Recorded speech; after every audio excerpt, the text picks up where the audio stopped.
Urdu high school और Urdu junior college of art Pusad में तिरंगा रैली का आयोजन किया गया। मुस्लिम एजुकेशन सोसाइटी द्वारा संचालित उर्दू हाई स्कूल और Urdu junior college of art Rabbani Nagar नदी पार पुसद में आज 11 अगस्त 2025 को तिरंगा रैली का आयोजन किया गया। इस रैली में सभी छात्र छात्राओं ने हाथों में तिरंगा लिए रैली में शामिल हुए। रैली उर्दू हाई स्कूल और Urdu junior college of art से शुरू होकर मस्तान चौक, हैदरिया मस्जिद, गढ़ी वार्ड जामा मस्जिद, खतीब वार्ड मस्तान चौक होते हुए वापस स्कूल लौटी। इस रैली में उर्दू हाई स्कूल और उर्दू जूनियर कॉलेज की कक्षा 5 से 12 तक के सभी छात्र छात्राओं ने वरिष्ठ शिक्षक मुमताज और सर अंसार सर के मार्गदर्शन में भाग लिया।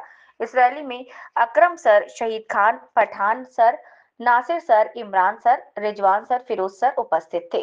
यवतमाळ ब्यूरो चीफ शेख महबूब।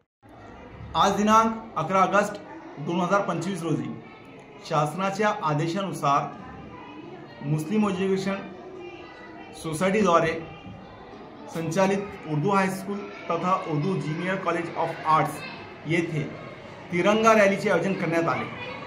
ही रॅली उर्दू हायस्कूलपासून सुरू करण्यात आली आणि बाबा अलाउद्दीन चौक द्वारे हैदरिया मस्जिद, मस्जिद वार्ड, माळीपुरा आणि जामा मस्जिद आणि मक्का मस्जिद, त्यानंतर मस्तान चौक येथून घेण्यात आली आणि शेवटी जे आहे तर शाळेत येऊन ही रॅली समाप्त करण्यात आली।